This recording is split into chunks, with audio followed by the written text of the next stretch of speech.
How did the Minnesota Vikings destroy the Cincinnati Bengals? It wasn't just as simple as Isaiah Rodgers' 2 touchdowns, which weren't even his best play of the game. We're going to talk about that. We're going to talk about how intelligence matters so much for this unit and a whole lot more. Welcome to the Real Forno Show. Ladies and gentlemen, welcome to the Real Forno Show, hosted by the one and only Tyler Forness. A to Z Sports sought him out to be their Minnesota Vikings reporter and NFL analyst. And he's a proud contributor over at SKOL North's Purple Daily.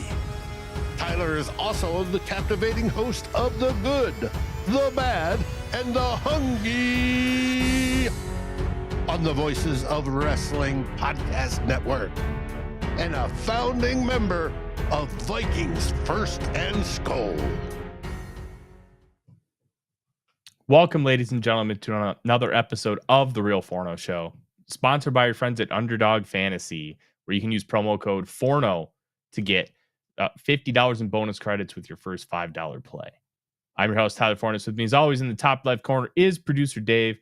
Dave, we've had a chance to kind of sit, marinate on the victory, kind of take a look at the film and see what it all brought. And I got to tell you, I feel both really good about what this win was, and I'm also not convinced that the Vikings are all of a sudden going to skyrocket from this, because I think some of it is a little unsustainable, but I think a lot of it is sustainable. Blowouts are weird like that, where you don't want to get too overly positive, but man, the stuff you can project forward looks great, and it's really, really exciting. No, I agree with that. I mean, you can't forecast Isaiah Rodgers getting 2 touchdowns on the defense every week. That just isn't going to happen. It would be nice, but no, it's not going to happen. So there is a lot of stuff that can be looked at and brought forward, from Harrison Hitman Smith's play to Christian Darrisaw being in there. All that sort of stuff adds up. The defensive line play, everything, just it will build on itself as we go forward. 100%. And I think one of the really interesting things, kind of taking a look at the whole picture, is this team is doing the right things in the trenches, and that's going to manifest in certain ways. It's going to manifest in a positive way more often than not. And honestly, the trench play just wasn't that good against the Falcons on both sides of the football. It almost just felt like they kind of came out flat. Defensively, they got pushed around on the interior, and they were not going to get pushed around against the Bengals. And I'm going to tell you, Dalton Risner, bad. And I don't want to victory lap it, but I'm going to. So he was rough before he left the game with a calf injury, and Ivan Pace popped him one. You can go check out my Twitter at The Real Forno, and I've got a bunch of clips up there of the defense, and they were just tremendous across the board. But I want to talk about a few things first. And one, I think we have to talk initially, before we really dive into the defense, about what Kevin O'Connell said in his press conference today. Donovan Jackson had wrist surgery this morning, and it was planned, which is really interesting because he suffered the injury against the Falcons. They saw that, hey, they're not going to do any more damage. And he had surgery this morning out in Los Angeles. Why did he have surgery in between injuring it and the surgery? He played a game. That to me is just little weird. But at the same time, it's like, okay, they know something I don't. They're professionals, and this team is uber conservative. So my guess is, based on Kevin O'Connell's comments of we want the bye week to be included in the recovery process, my guess is it's a 3 to 4 week recovery, and they knew that he would be back for that Eagles game, like projected. Obviously, anything can happen. I thought Christian Darrisaw would be ready week 1, and it took him an extra couple weeks to get ready. And boy, was he great on Sunday afternoon. But those factors all matter. And when you look at everything, like Jackson being out really isn't that big of a deal, but the wrist injury is not going to put him on IR. And I think that's an important thing. But I don't think that they're going to miss a beat with Blake Brandel in. And I look back at last year. I don't include the Rams game in these stats because I don't have the full splits of like the pressure numbers with and without Christian Darrisaw next to him. He allowed a sack and 4 pressures in that game, but I don't have like the even splits, so I just don't include it. In the 6 full games with Christian Darrisaw playing next to him, Blake Brandel was very good. He allowed 6 pressures per Pro Football Focus. In 10 games where he did not have Christian Darrisaw playing next to him at all, he allowed 36 pressures, going from 1 pressure game to 3.6. When you have somebody next to you like Darrisaw, it makes your job inherently easier. And I think we saw the improvement just with Donovan Jackson from week 2 to week 3. And week 1, he was pretty good. But week 2, there were some struggles. And week 3, all of a sudden, hey, it feels like he's back. And I think that's a great thing. And with rookies, you're always going to have a little bit of that up and down. We've seen that already with JJ McCarthy, who is a quasi rookie in himself. We saw that last year with Dallas Turner. You're going to see it. It's just a fact of life. But it's also great to see that when you have a guy like Christian Darrisaw come back, how much easier it makes life for everybody. And when you have Ryan Kelly also about to return from his concussion, now when you look at it, Blake Brandel's job might be the easiest on either side of the football, because you're playing with a Pro Bowl center and I don't know if Darrisaw has actually made a Pro Bowl, but yeah, he did. Pretty sure. He might not have, because only 3 offensive tackles make it a year, and 2 of them were with the Eagles. Let's see. And then you have Trent Williams. So it's possible he hasn't, because I don't think he has. But like when you're like the 4th best offensive tackle in the conference, that's okay. You are correct. He has not made one. Yeah, it's not the end of the world for a guy like Darrisaw because of the other talent. It's hard to break through when you're an offensive lineman, because most of it's just by reputation. It's not like a receiver where you can be like, hey, I put up 1,800 yards this year, even though I've never made a Pro Bowl. You're going to put that guy in there because there's real tangible data that you don't have to go digging for in order to find it. With offensive linemen, it's different. So Brandel should be able to slide right in and be just fine. Now, is it ideal? Hell no. You'd rather just have Donovan Jackson play. But Brandel is a more than capable player. And I made the argument going into the offseason, like, hey, once Brandel gets Darrisaw back, he'll be okay. And he can be your weak spot on the line, because when he was on, he was really good. And when you have Darrisaw, it makes your job inherently easier. The Vikings decided to not even try that and bring in Donovan Jackson. And to their credit, it's worked. But now you have to go back to Brandel, and I think you're going to be just fine. Is it going to be elite? No. But all you need him to do is be solid. And I think Brandel can easily do that. He's already shown us that he can do that. So if anybody had to get injured for a short period of time, honestly, left guard might have been the best spot for it to happen. So I'm not super worried about it. Well, look, nobody wants anybody to get injured, Dave. We're not talking about that. But conceptually, not too shabby.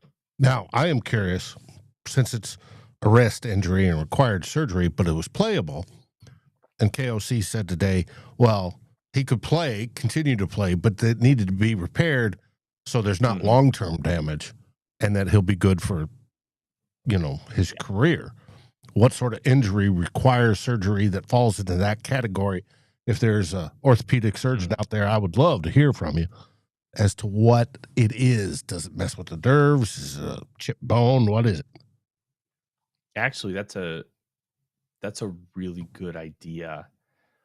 I'm going to message my boss, because we have at A to Z Sports, we have an orthopedic surgeon on staff.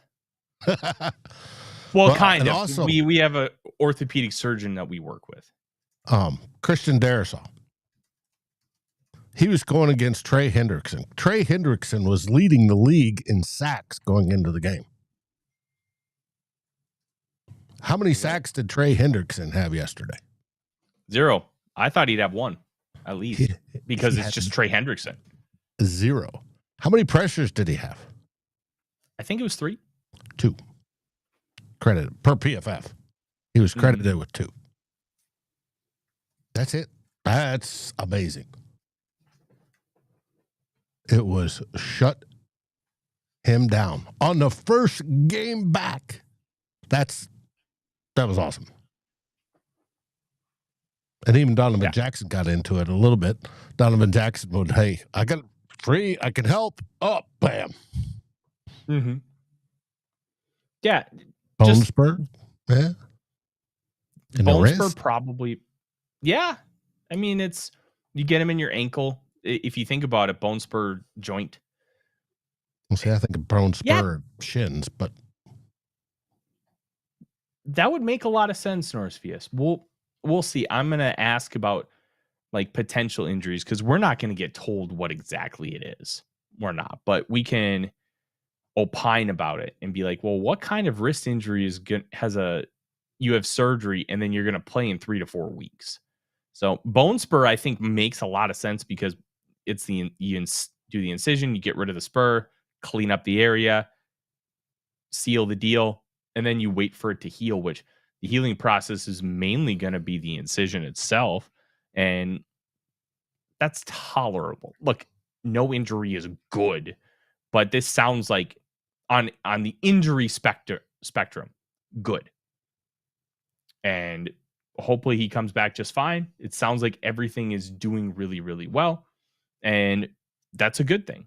But I thought it was important for that. Javon Hargrave would have been able to return, but they don't know the extent of what the injury is. It's probably like bruised cartilage because they added that it was a chest/rib injury, which yesterday, I believe, Dave, we only knew of it as a chest. Mm-hmm. Thank you, T. Kubler, for correcting us. Hendrickson was leading the league in pressures, not sacks, going into the game. And pressures are more important than sacks, too. Sack is just a 100th percentile pressure. So we'll kind of see how some of the injury stuff looks. They also worked out an Australian punter. I'll have to pull up his name. So I don't want people to not necessarily overreact. His name is Matthew Hayball. He did some punting for the Saints, but there's only one reason they brought him in. He's a lefty. And the Vikings are about to face the Steelers punter, who's a lefty, in Corliss Waitman. So really, he might get a practice squad contract for a week and travel to Dublin so the Vikings can have him and practice it with Miles Price. That's all it was. And you know what? They might have just brought in Miles Price for the day to get used to the way the ball comes off the foot and the spin and the trajectory, because it's different with a lefty than it is a righty. Just like the same thing when it comes to quarterbacks, the spin is different from a lefty versus a righty, and you just have to get acclimated to it. So all of that matters. It's a little detail, but details win championships. So the Vikings are doing their due diligence. It might complicate things a little bit just because it's an overseas game, but they're still doing the right. The Vikings do this all the time when a left-footed punter comes in. They bring in a left-footed punter for a tryout, and then they move on. So not really that big of a deal. So let's have the conversation now about this defense, Dave. I got to tell you, I loved it. I loved this film so much. It was phenomenal. Odie, did you pee? I'm gonna kick your butt if you good did. Old Odie. He hasn't peed inside in weeks, and if he peed, it's hard to tell. But I'm gonna kick his little tushy. Rub your nose in it, and it'll tell you. Oh, yep, he did. He absolutely peed. He peed on the air mattress. I'm gonna rub you in it, Odie. I said rub your nose in it. Oh no. I'm going to rub him in it and make him reek of pee for a while. No, I won't do that. That's animal cruelty. But now I get to smell the stench of pee because it's pooled on the air mattress behind me. So that's great. But let's talk about this defense. I thought it was one of the best performances from a Brian Flores defense we've seen in a long time. And one of the reasons why I say that is because there was just so much good from it. And Harrison Smith continues to be the catalyst. I think his performance was tremendous. He got Ivan Pace Jr. set up. He pushed him over into the right gap on a play. I noticed it live. I thought it was really, really good. And then obviously it showed up on film, and Pace got the tackle. Just pushed him over like 2 feet.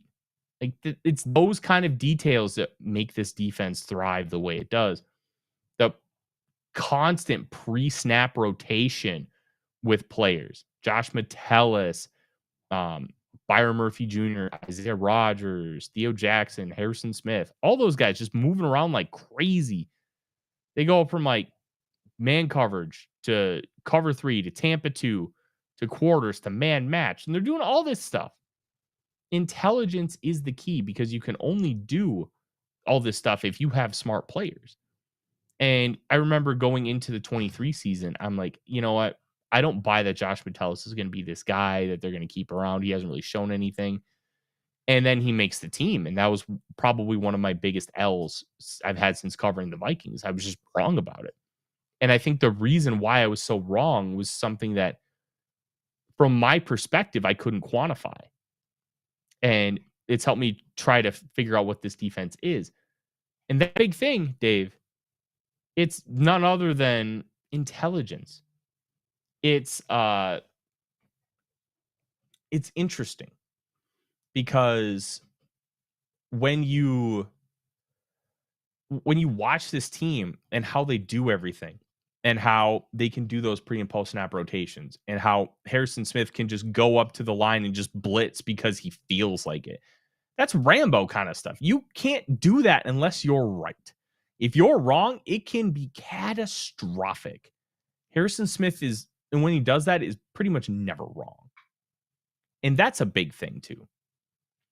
I think those little details matter so much. And then when you look at the interception, the Isaiah Rodgers one, where he's just sitting in zone and he's kind of looking and waiting and seeing, and all of a sudden he gets the pass breakup. Well, it's because he started off in a hook zone. Then he comes up to, I think it was Jamar Chase on a crosser. Then he backs out once Chase gets far enough. And then he ends up reading Jake Browning's eyes and tipping the ball right into Isaiah Rodgers' arms. Those details matter, because if he's not being that active in zone, that probably doesn't happen. And I think that is a really, really impressive thing for what this Vikings team is. And you know what? When Harrison Smith is gone, can anybody else do that? Probably not, Dave. And that's not an insult, because Harrison Smith is special and he's going to Canton eventually. But man, just great stuff. And to see the level of intelligence from everybody on this defense, and how just cohesive of a unit it is, and their ability to communicate on the back end when things change, has just been very, very impressive across the board. And that's the biggest reason why they got the win on Sunday. Intelligence and communication. Straight up. Now, I don't know if you saw this. It is a graph showing passing and rushing defense 2025. Mm-hmm. Look where the Vikings rate. It is so sweet. It's pretty good. It's pretty good. Mm-hmm. You love to see it. You absolutely love to see it. And I hope they can keep this up somewhat. They have done a really good job of being able to keep it up over time, but not to that level. That level is different. That level is, oh, buddy, that's hefty. And a lot of that EPA is coming from those Isaiah Rodgers pick sixes. SKOL and roll. I don't think it'll be easy to replace Harry at all. I thought I said that. No. I don't think it'll be easy to replace him at all. There's a reason why they keep wanting him to come back. It's because of what you saw on Sunday. I don't think it'll be easy at all. It's because of his mind. Intelligence is the biggest thing on this defense. And there were so many other elements that I really wanted to share. And I think we obviously have to talk more about Isaiah Rodgers. He was on fire. Arguably the best defensive performance we'll ever see in our lifetime. He did it in a half. But it wasn't the peanut punch. It wasn't the other peanut punch. It wasn't the interception. It wasn't the 2 touchdowns. The best play of the game came on a 3rd down in the first quarter. Maybe it was the second. It was the second quarter where the Vikings are up 17-0 and it's 3rd down. The Vikings send a blitz. It's man coverage on the outside, and Jake Browning throws a fade into the end zone to T. Higgins from about 35 yards out. And Isaiah Rodgers at 5'10", 175 facing T. Higgins, who's like 6'5", 215, gets the pass breakup. If that pass gets caught by T. Higgins, that game is different because all of a sudden it's not 17-3, it's 17-7. The Bengals feel like they have a little momentum. They feel good. Okay, we've stopped the bleeding. We're back within 2 scores. This is a game again. Yeah, you're within 2 scores of the field goal, but it's a different kind. It's like, oh, well, we got something. It's a different kind of mentality. So the fact that Rodgers was able to break that up prevented them from really feeling like they got momentum, preventing them from really feeling like they were able to take that next step. And I think that was a huge, huge factor in the Vikings being able to really put the foot on the gas a little bit. I know we talked about that in the post-game show. They really didn't put the foot on the throat like the score looked like, but they didn't stop running the offense. They didn't go into super conservative mode either. They just kept scoring and they kept making plays. And that stop by the defense kept like, okay, we still have these guys right where we want them. And then all of a sudden it's 34-3 going into halftime. It's like, well, this game is over. Now, the broadcast didn't want it to be over. They kept talking about, oh, you remember how the Vikings were down 33-0 and they came back to win? Because of course. It's always, oh, this could happen against the Vikings because it always does, right? It always happens against the Vikings. But it didn't. And the Vikings were able to hold on. And they still outscored the Bengals in the second half, 14-7. So I take a look at it. And that Isaiah Rodgers play to me was the most pivotal of the game. Yeah, you're talking about the broadcast saying all that. And then CBS goes, we're changing to a different game. Oh, they did? Yeah. No, I spent 5 minutes looking for a stream before it switched over to. They, at least this time, informed Sunday Ticket and went over to Sunday Ticket, and they picked up the stream after that.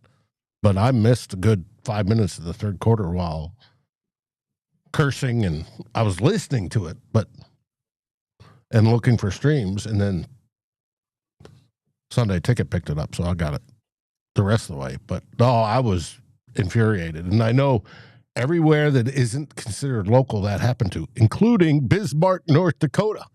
There's a bunch of fans that called in. They were upset because they couldn't watch the blowout, the end of it.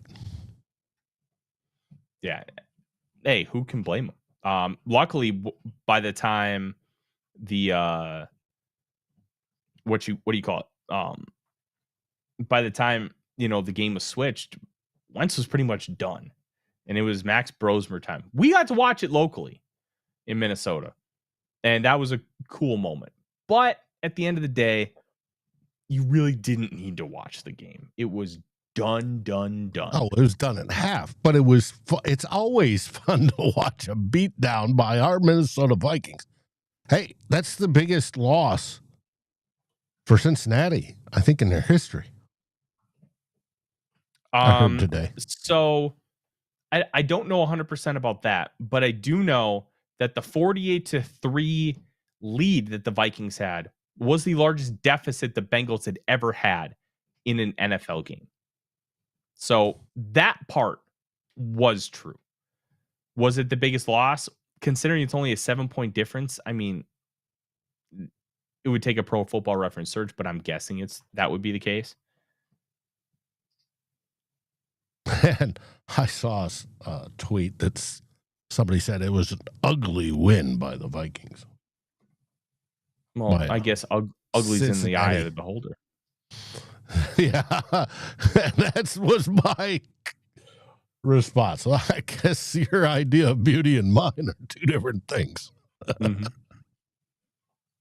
I think one of the things I really looked at when I was watching the defense film, I just started watching the offensive film. I'll get to the rest of that probably tonight.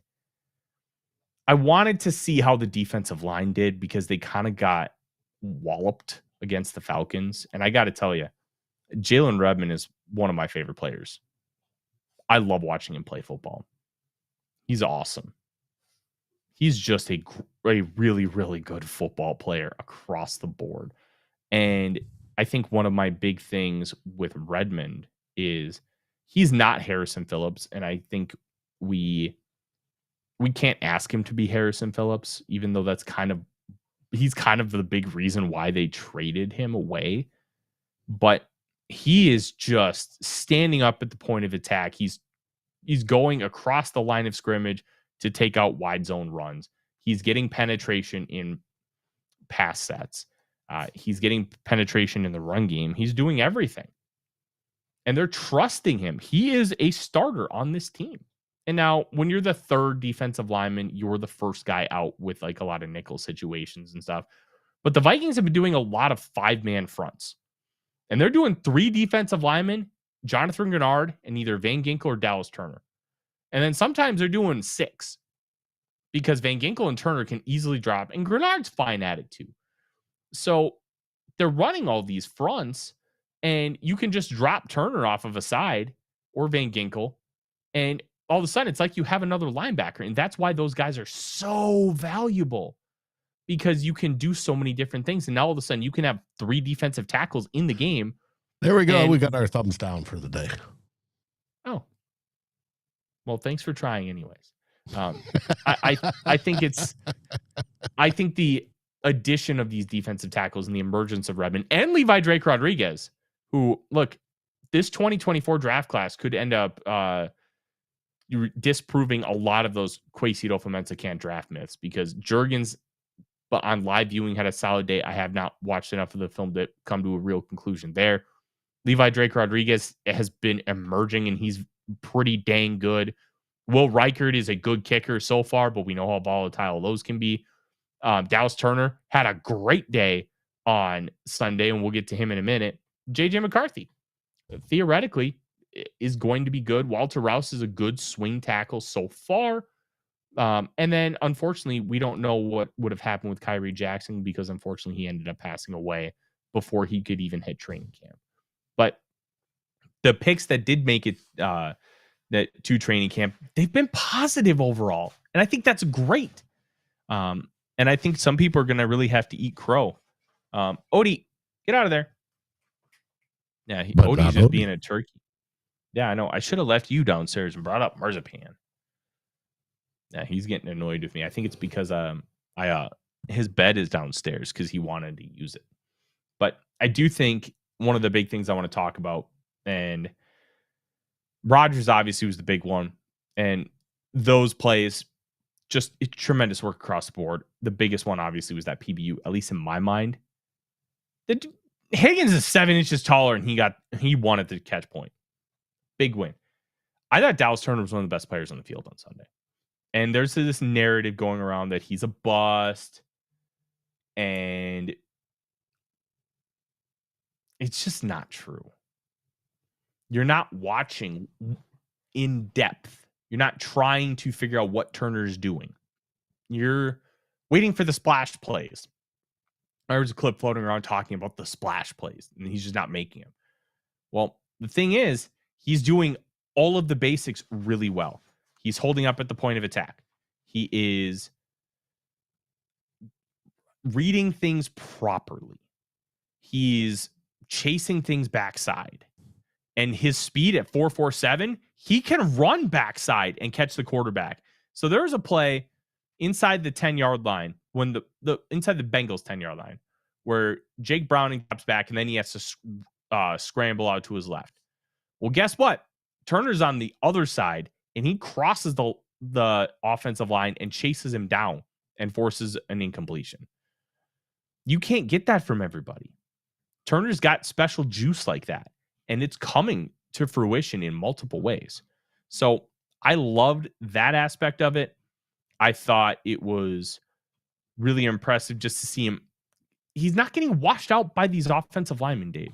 He's standing up to them. He's holding his ground. He's not quite able to shed as much as you'd like, but he's holding up and he's not getting displaced. So an offensive lineman's not getting up to him and moving him a few feet to open a hole. He's staying. That's a huge improvement from last year when he couldn't do that. And he's getting pressure. They're using him still as a looper. He's making plays in the run game. And he even had a play where he nudges Hargrave and tells him, hey, do this, whatever it ended up being. And then Turner loops around him and gets in there for a tackle for loss. I don't know if he got credited for it, but he was among the players in there.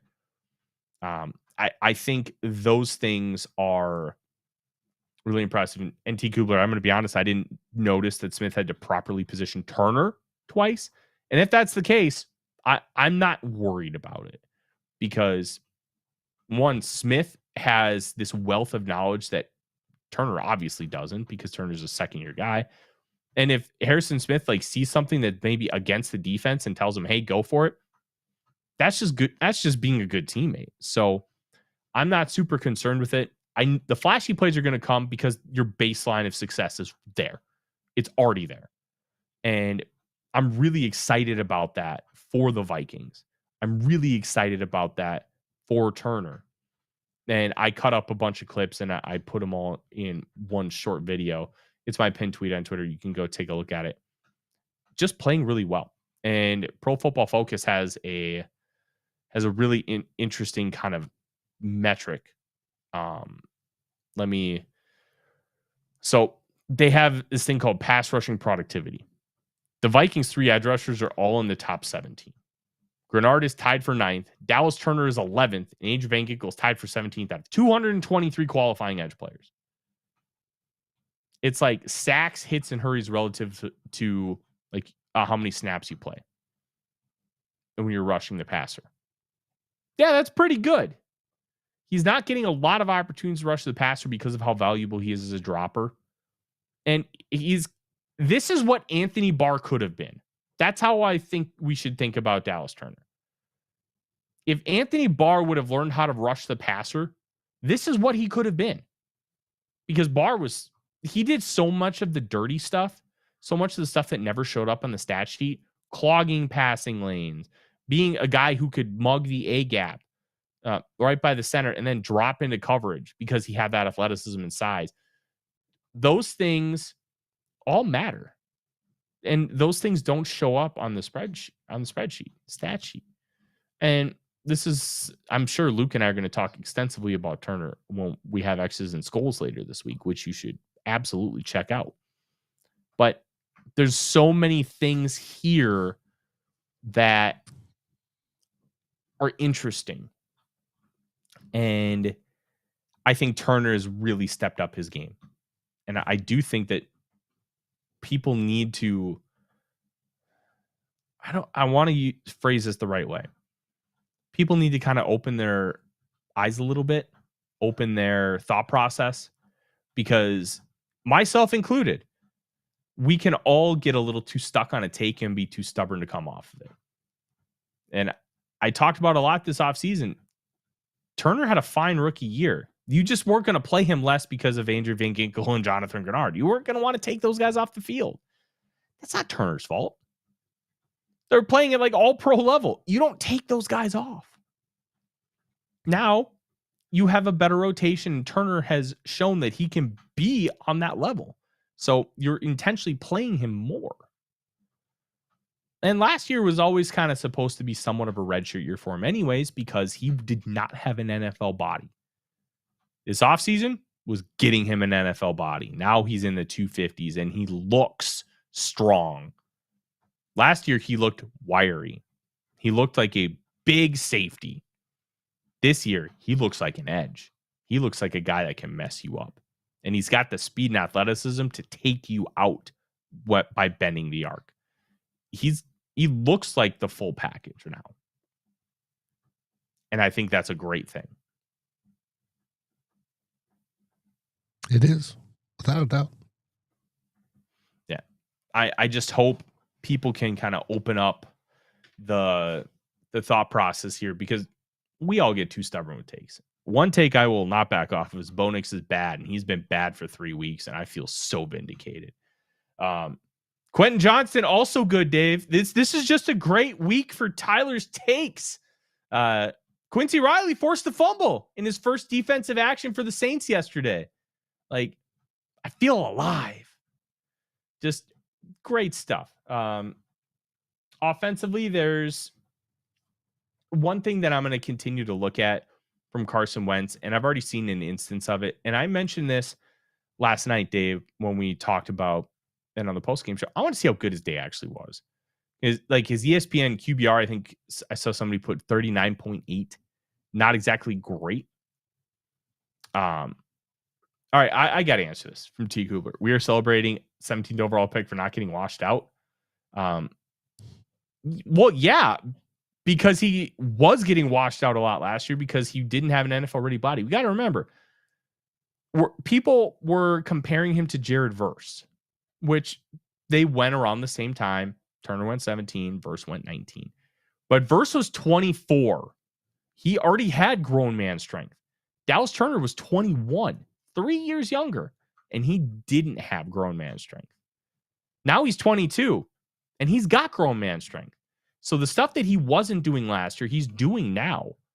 And you're going to see that start to stockpile, and you're going to see that improve. And you're going to see the stuff like sacks come, because the baseline stuff he couldn't do last year because he was still getting that NFL body, he's doing. And I don't think celebrate's the right word, but it's worth pointing out because he's doing it. So I do think it's important to talk about. I do think it's important to mention. And Dallas Turner has started to figure it out. And that should be a message to a lot of people in the league that he is ready, he's got it, and he's going to continue to thrive.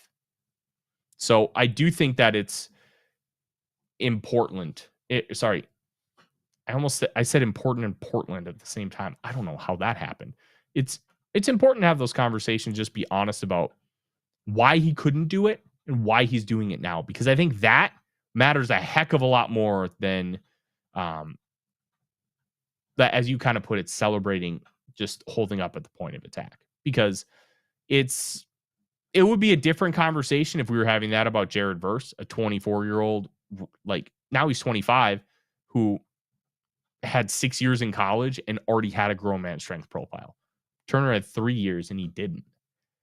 Now he's got a year in the league and he's fine. He's got that strength profile. That's the exciting part. So I'm really excited about where this team is going to be and how they're getting there. But let's transition back to offense. Wentz, one of the big things with Wentz that I was interested in kind of seeing was how some of his decision-making looked, because there are moments where he was hesitating bad. And I'm like, okay, how much of that is because it's Carson Wentz and he stinks and that's why he's a backup quarterback, and how much of it was the rest of the offense just not operating well enough? And taking a look, Dave, I got to tell you, it's about 50-50 so far. I'm about a quarter through the tape. There are some instances where, hey, you know what? He should have just made this throw. And there was one where I think it was the first sack of the game. So on the touchdown drive, remember that the first drive, the dig route to Justin Jefferson came right after a clipping penalty on the defense. He did this really subtle pump fake. So and it was either Josh Oliver or TJ Hawkinson, where just running a little spot route. And he pump fakes it. And the linebacker inches over, maybe about a foot toward the tight end. And that creates just a little bit of an extra window to throw it to Jefferson. Subtle stuff, great stuff. I think what happened on that first sack is he thought he could pump fake it and open up that window again, but the linebacker didn't buy it this time. Because the linebacker didn't buy it, that's why he's like, oh crap, it's not open. Now I'm getting pressure. Now I got to bail. So I think it's a little bit of him, so far, at least, it's a little bit of him not really seeing it well enough. And it's a little bit of stuff's just not there. And I think I'm going to see more of both. And if that's the case, which kind of leading into it, I'm going to assume it is, like, that's fine for a backup. You want a little bit more, obviously, especially from a guy with a second overall pick. But there's a reason he's getting the vet minimum in his 10th year in the league. It's because he can't do it. Can't do it at the high level. So you have to take the good with the bad. You have to take the, hey, this guy just doesn't have it, and that's okay. I think overall, like, Wentz operated the offense. He elevated the baseline. The running game was tremendous. Those guys were moving people. Darisaw and especially Donovan Jackson just moving dudes. And Jordan Mason just ran right behind him. That is going to translate week over week, and I'm really excited about it. But if Wentz can perform like this against the Steelers, they should be able to walk into Dublin and walk right out dancing. The real test is going to be in London against the Browns, because the Browns are not a good football team. But you know where they are good and why they beat the Packers? On their defense. The defensive line is fucking phenomenal. It's incredible. Like, they were triple teaming Myles Garrett at times, and he was still finding ways to affect the quarterback. Mason Graham, top 5 pick. I was not super high on him, but he is playing his ass off. And he had a 43% pass rush win rate on Sunday afternoon. The average for defensive tackle is 9%. They have a good edge rusher depth on the other side. They have good defensive linemen. Just, this is a great defensive line. And when you have that, they have good corners too. But that will impact so much of the game. And that worries me a little bit.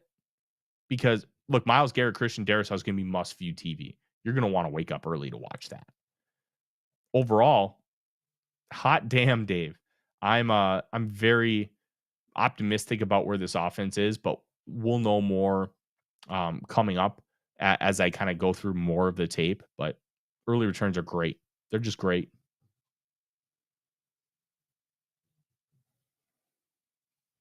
It is. Yeah. It was a fun game yesterday. It was great. Dave, it was a very fun game. And we're gonna have a lot of preview content. I've got Nick Farabaugh, Steelers beat writer. He's gonna be joining the show. That one will be taped, just a heads up, because we're gonna be recording that on Tuesday. So if people are a little weirded out, hey, what's going on? Why is this one taped? It's because he's flying to Ireland. So we have to tape it in advance of him going out there. And, well, he may be a beat writer, maybe his job, but he's going to Ireland. He's got to sightsee and stuff, you know? So I'm really excited for him. He's a good friend of mine. So we're going to talk Steelers Vikings. And then we're going to have the show with Luke, and then 2 all bloggers this weekend. I don't believe you're hosting Who Will Be King this week, correct? No, it will be on the Frustrated Chicago Sports Fan channel, and they are riding a high after this last weekend. Oh yeah, they are absolutely riding a high. Caleb Williams finally did something positive on a football field. Who knew? And 2 bloggers Saturday morning, 10:05 a.m. Central Time, and then we'll be back Sunday around noon for the post game show. So you can enjoy a post game show with us. Actually, it'll probably be like 11:30. More around 11. What time's the game start? 7:30? 8:30. 8:30 Central. So close to 11:30. 11:30, about 3 hours. Yeah. And we'll have fun with that. And then you can watch our post game show and then go into the noon slate. Gosh, Yeah, it's early gonna be games great. rule. Early games are great. And JJ McCarthy will not start on Sunday. We forgot to mention that earlier because he was already ruled out by Kevin O'Connell, which is fine. Other than that, Dave, that's all I got. It was a great win. We're going to continue to break down the film and kind of look at different things, but overall, impressive performance from the Vikings. Be excited, but let's remember, some of this is not going to carry over. What is going to carry over is that defensive line. That defensive line is playing out of their minds. And whole defense is playing well. Now, getting the 2 defensive touchdowns, that's asking a little much. Yep. And to a point, turnover regression is real. You're not going to force 5 turnovers a game. But if you can force 1 to 2 a game on average, you're doing a great ass job. And I think the Vikings will be able to get there. They've already forced, I want to say it's either 6 or 7 this year, which good number. Now you just got to keep going and keep moving forward. And I think the Vikings are in a good spot to do that. Offense is starting to click. Amazing what a franchise left tackle will do for you. God, it's great to have one of those. Yes, it is.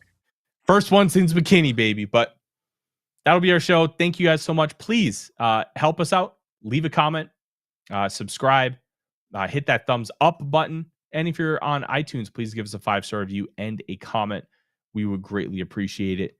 In the meantime, and share this episode with friends. Yeah. Or enemies. Share it. We appreciate it. Yeah. Even if they hate my guts, well, then they can come in the comments to tell me why they think I'm wrong. It helps us just the same. For Dave, I'm Tyler. I got to go clean up Odie's pee because he's a little butthead. SKOL Vikings, everybody. SKOL Vikings. Like, subscribe, and ring the bell to get notifications. It helps us grow this community that we all love our Minnesota Vikings. And on behalf of Tyler Forness and myself, Dave Stefano, thank you so dearly for watching The Real Forno Show. SKOL, everyone!